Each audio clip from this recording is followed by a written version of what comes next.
The Arizona sun blazes down on a perfectly manicured lawn, a stark contrast to the rugged landscape beyond. A man, his face weathered by time, meticulously trims a hedge, his hands surprisingly gentle with the shears. His focused gaze and precise movements suggest a hidden past, a life lived with a different kind of precision. Once, I was a cartel hitman, his voice echoes, a chilling revelation amidst the mundane task. Now, I'm a landscaper. It's a unique profession, and it suits me, he muses, a faint, cryptic smile playing on his lips. In a Nebraska classroom, a blackboard is a canvas of complex equations, symbols of a life once lived in numbers and secrets. A woman, a former mob accountant, now a math teacher, patiently guides students through the intricate dance of a problem.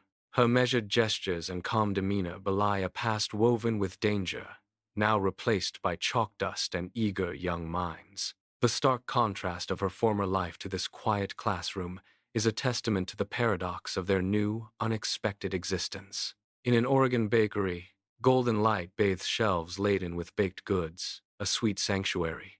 The air, thick with the intoxicating scents of sugar and cinnamon, promises warmth and comfort.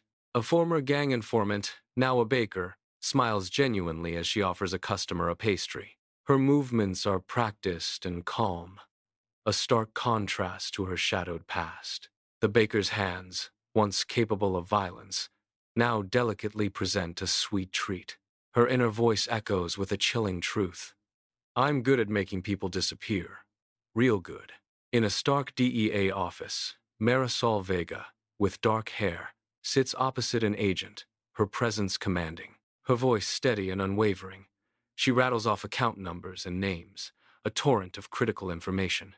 The agent's fingers fly across the keyboard, struggling to keep pace with Marisol's photographic memory. The air crackles with tension as Marisol's rapid recitation fills the room, a testament to her sharp intellect. In the dimly lit Marshal's office, a desk lamp casts a stark glow upon a file marked Vega, Marisol, its contents ominous.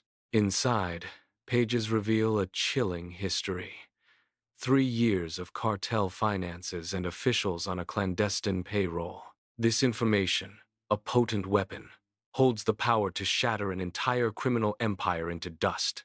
My expression is grim, a heavy weight of responsibility settling upon me as I confront the immense scale of this case.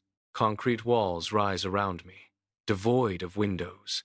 As the air thickens with palpable tension, 2 armed agents stand grim-faced at the heavy steel door, their presence a stark warning.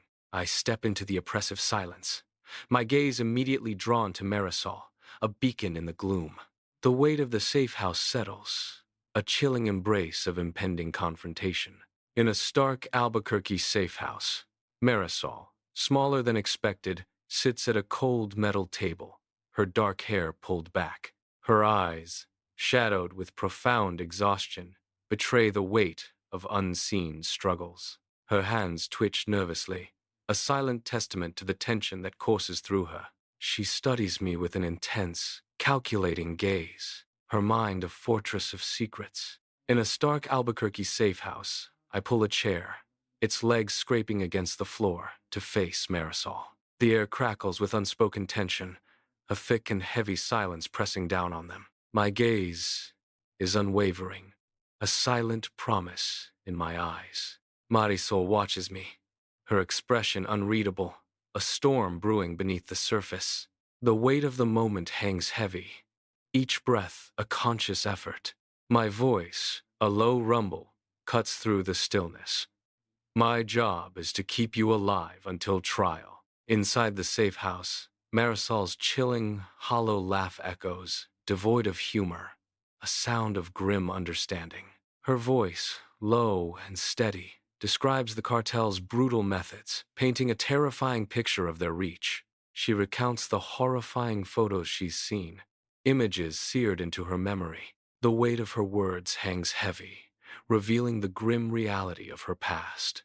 She details the payments she processed, each one for problems that simply disappeared. Her eyes, haunted and distant, reflect the true cost of her involvement, a silent scream of despair. Inside the safe house, Marisol's gaze pierces, her eyes holding a silent challenge as she mentions the bounty. A chilling revelation hangs in the air. A $2 million bounty on her head. The unspoken truth resonates. That figure now, undoubtedly higher. Her eyes, dark and knowing, convey a depth of danger and experience. The weight of the bounty settles, a silent threat in the tense atmosphere. In the stark light of the Albuquerque safe house, a question hangs heavy in the air, piercing the silence. Marisol sits motionless, her gaze distant, lost in the labyrinth of her past. The room is utterly silent, a vacuum of unspoken memories and hidden truths. Her breath is shallow, a fragile rhythm against the profound stillness. Every moment stretches, laden with the weight of her untold story. The air crackles with unspoken tension, waiting for a confession to break the quiet. In a tense safe house, Marisol's grim face is etched with determination as she recounts her chilling discovery. Her low, steady voice hangs heavy with unspoken dread as she details a cartel shipment. It wasn't drugs. It wasn't weapons. The weight distribution was all wrong. Marisol reveals, her voice unwavering. A shocking truth escapes her lips, chilling the air to its core. They were shipping children, names listed as cargo.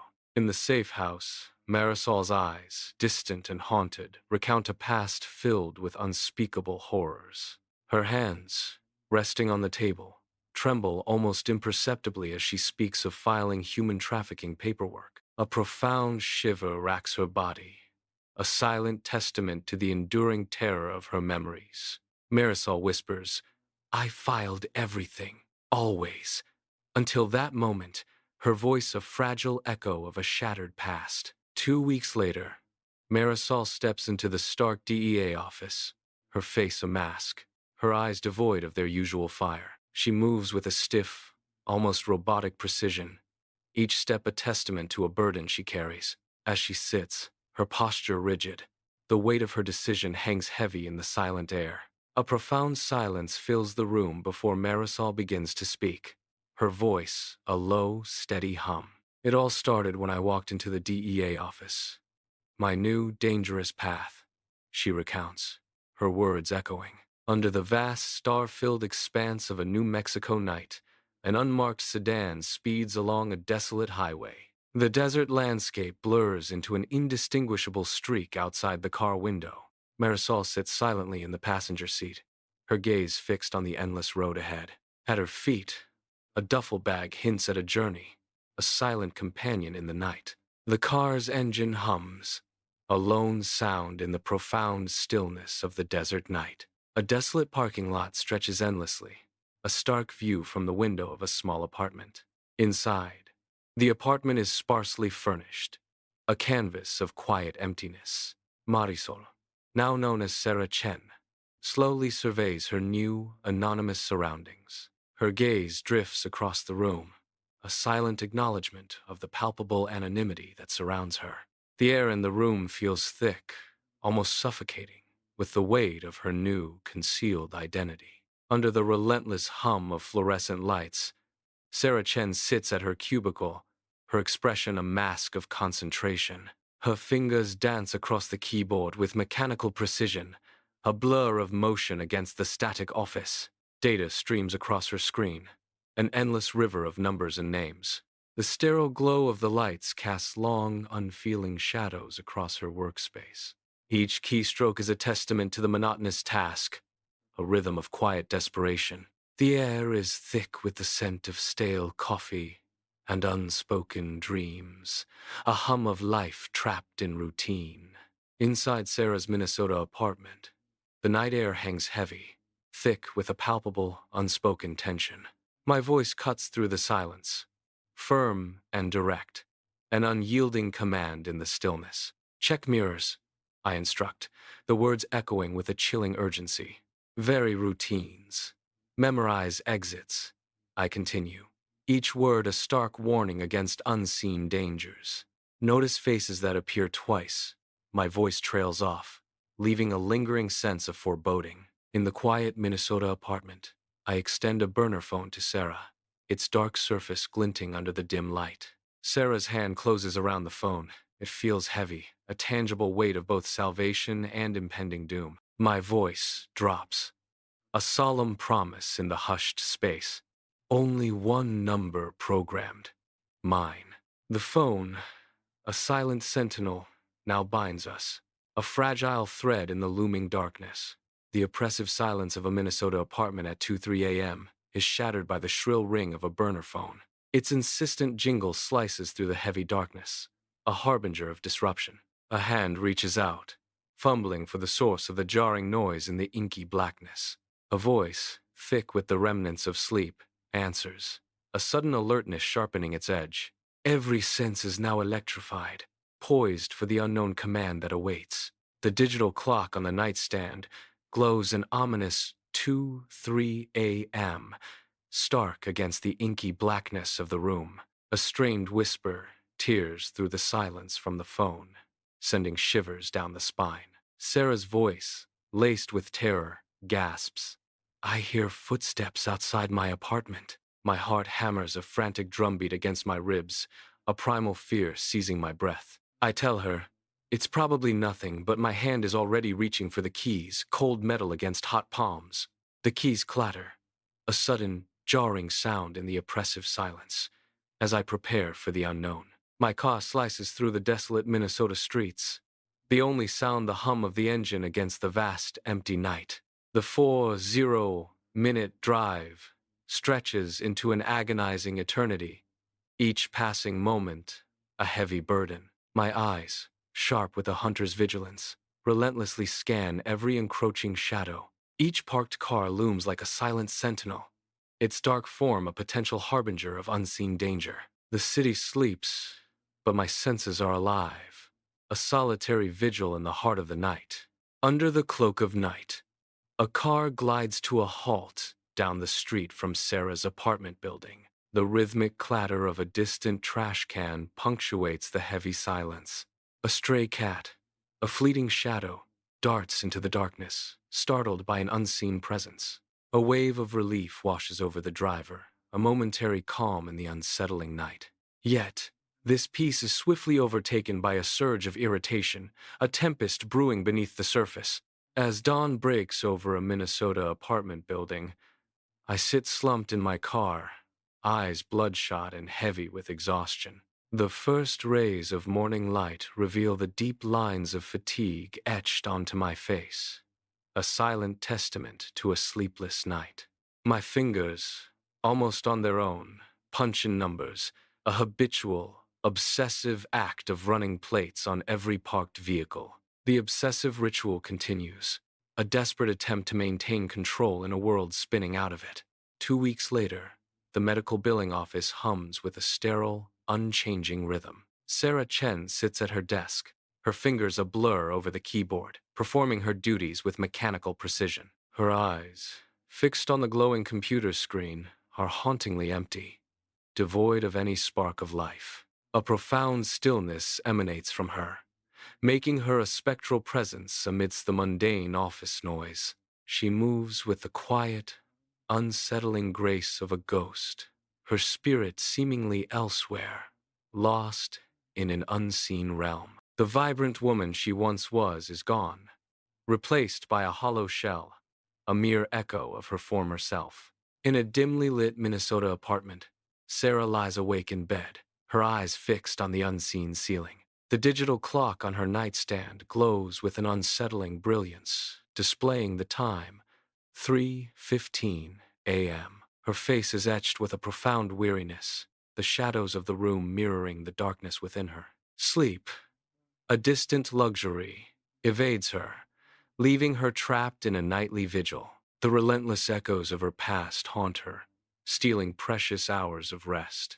Under the buzzing fluorescent lights of a small diner, a clandestine meeting unfolds in a secluded booth. Sarah, her face etched with exhaustion, orders pancakes, a beacon of normalcy in a chaotic world. With raw, desperate hunger, she devours the pancakes, a poignant testament to weeks of deprivation. Every bite, is a silent battle won, a stark reminder of the protocol broken and the risks taken. In the diner's warm, dim light, Sarah begins to speak, her voice a fragile whisper against the quiet hum. She recounts her sister's life in distant Guadalajara, a world away from her own. Her mother, unknowingly deceived, believes Sarah left for a new job, a stark contrast to the truth. A pang of sadness crosses her face as she mentions her loyal dog, a companion she had to abandon. Each word paints a vivid, heartbreaking picture of a life once hers, now irretrievably lost. She murmurs, "My sister's in Guadalajara. My mother thinks I moved for work. I even had to leave my dog behind." Neon lights cast long, dancing shadows across the diner's checkered floor, painting the night in a warm, melancholic glow. Sarah stirs her coffee slowly, her gaze lost in a distant memory as the clatter of dishes fades into background noise. Her voice, a soft murmur, paints vivid pictures of a childhood dream. Soaring architectural designs filling notebooks. Once destined for drafting tools, her fingers now tap endlessly on a laptop, chained to insurance codes. The stark contrast of her past dreams and present reality hangs heavy in the air, a palpable weight on her shoulders. A silent, chilling dread underlies her calm facade. She awaits testifying against men who seek her demise. Under the hum of fluorescent lights, a sickly yellow glow bathes the vinyl booths of a small diner. Sarah's eyes, wide with desperate hope, fix upon me, a silent plea in their depths. The weight of her unspoken fear presses down, a heavy shroud in the suffocating silence between us. I meet her gaze, my own eyes reflecting the stark reality of her desperate question. "Do you think I'll survive this?" she asks, her voice a fragile whisper against the silence. The question hangs heavy, unanswered, as I offer only a silent, agonizing response. Under the Minnesota sun, Sarah's car pulls away from work, blissfully unaware of the danger lurking behind her. A silver Honda, its Phoenix rental plates glinting, subtly merges into traffic, a predator in plain sight. From a shadowed distance, I watch the insidious pursuit, my jaw clenching with cold fury. The Honda's movements are precise, calculated, a silent threat unfolding on the busy street. A chilling realization dawns. They are not just watching. They are actively probing, testing the waters of our security. My gaze hardens. A silent vow to protect Sarah from the unseen forces now closing in around her. Under the dim streetlights of a Minnesota night, long shadows stretch as I move her again. A desperate flight.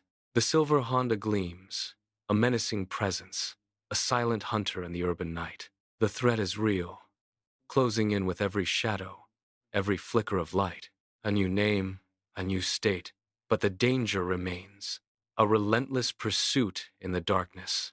In a generic Ohio suburban living room, Jennifer Walsh stands, her posture slumped, a silent testament to her weary soul. Sunlight streams through the window, catching the vibrant auburn of her hair, a stark contrast to her subdued demeanor. Her eyes, clouded with a profound resignation, reflect the weight of countless new beginnings and discarded identities. This house, this life, just another fleeting facade in her endless journey of reinvention.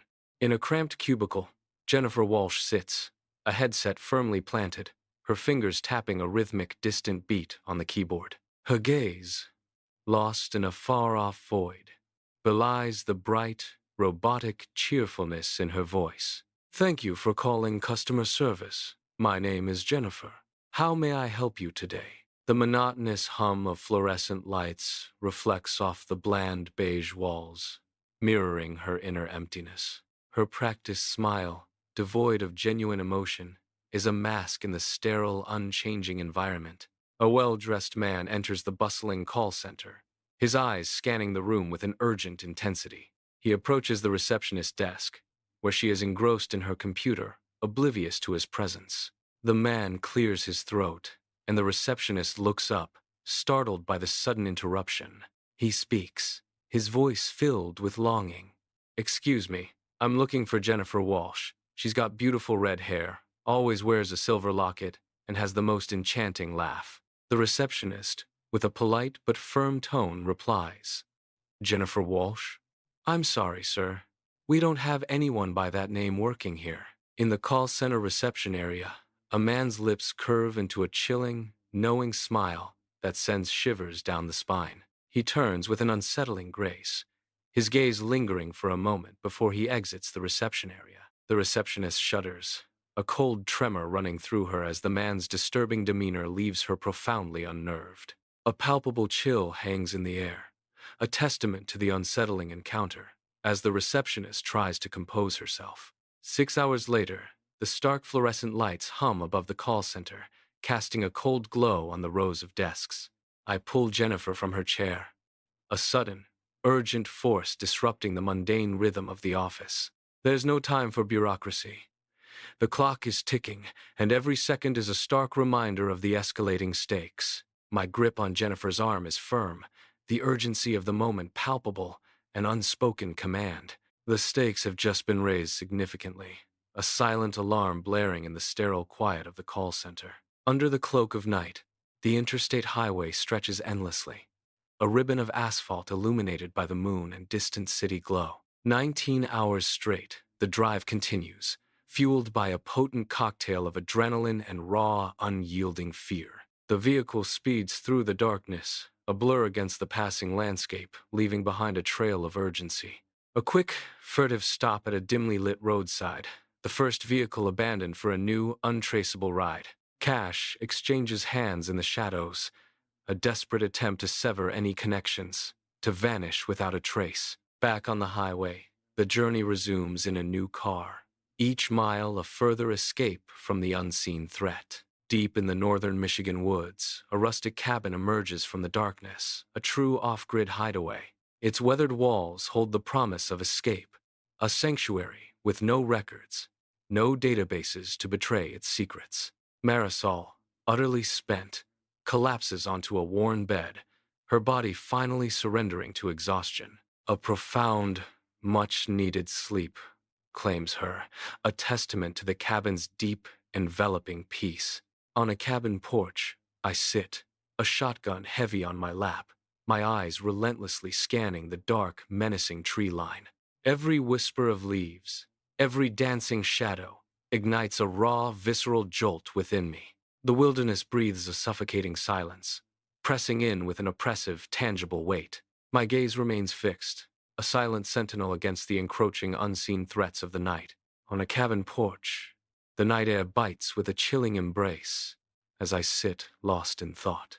My mind races, conjuring the faces of 43 souls I've guarded, their safety my silent vow. A shiver, unlike any before, snakes down my spine, a dread that grips me deep within. It is a profound, personal terror, a feeling I've never known until this chilling night. Marisol's image burns in my thoughts, her presence a stark, unsettling difference. Her essence has pierced my defenses, settling beneath my skin, an undeniable, potent force. 3 days later, in the quiet cabin, a burner phone suddenly rings, shattering the silence and bringing an unknown dread. The screen displays unknown number, a stark, unsettling message that sends a chill down my spine. My heart pounds a frantic rhythm against my ribs, each beat a drum of impending doom as I answer the call. A cold, calm voice slices through the air, its chilling tone sending shivers down my back. The voice utters my real name, a name I thought long buried, and the world holds its breath. A disembodied voice echoes through the cabin, chilling me to the bone. The voice pronounces my name, a whisper of dread that seizes my breath. It recites my mother's address in Tucson, a stark invasion of my deepest fears. The line goes dead, leaving a ringing silence that screams of danger. A terrifying realization dawns. They're closer than I ever imagined. 3 weeks later, the federal courthouse pulses with palpable tension, its polished floors swept by silent motion sensors. Stoic armed guards stand sentinel at every entrance, their unwavering presence a stark warning of danger. Marisol, clad in a sharp gray suit, her hair tightly pulled back, walks with an unnerving, formidable calm. Her composed demeanor belies the high-stakes atmosphere, an aura of quiet power surrounding her. In a hushed courtroom, Marisol takes the stand, her presence commanding attention as she prepares to speak. With unwavering precision, Marisol recites account numbers, transactions, and 4 countries, all from memory. Her voice, clear and steady, names the banker, the customs official, and a police captain on payroll. Marisol meticulously connects every piece of the complex puzzle, revealing a web of corruption with chilling clarity. In the federal courthouse, the sharp-suited defense attorney paces, an intense predator circling the witness stand. I sit, hands clasped, my gaze unwavering, the heavy air of the courtroom thick with unspoken tension. The attorney's voice cuts through the silence. Isn't it true, Miss Miller, that you are, in fact, a criminal? My single, stark reply echoes. Yes. He presses on, relentless. And that you actively assisted the cartel in their illicit activities? Another firm yes, a truth laid bare before the court. In the grand federal courthouse, a sudden hush falls as Marisol rises, her presence commanding every eye. Her voice rings out, clear and strong, as she declares, I'm not here because I'm a good person. A ripple of tension spreads through the courtroom as she continues. I'm here because the people I worked for. Her gaze sweeps across the silent room, asserting, do things that shouldn't exist in the world. 6 hours later, the jury files in, their grim faces casting a pall over the silent, expectant courtroom. Every eye in the hushed chamber is fixed on the foreman as he rises, his voice cutting through the tension. 37 defendants stand, their faces a stark tableau of fear and resignation before the judge. RICO, trafficking, money laundering, conspiracy to murder, a litany of charges hangs heavy in the air. The foreman's chilling declaration, guilty on all counts, shatters the silence, sealing their fate. Months later, I sit at my desk, the air still and quiet, a profound silence enveloping the space. A postcard arrives, its smooth surface a stark contrast to the rough texture of my life, with no return address. The postmark reveals its origin, somewhere in the distant, enigmatic Pacific Northwest. The front of the card reveals a photograph of majestic mountains, their peaks dusted with pure, pristine snow. I trace the snowy peaks with my finger, a silent yearning echoing in the quiet room. In the Marshal's office, I turn over a postcard, its simple image belying its profound message. On the back, a single word, architect, is neatly penned, a silent echo of a life saved. I carefully place the postcard into my desk drawer, a secret cherished, a dream rekindled. Returning to my work, I am a U.S. Marshal, forever changed by witness number 44.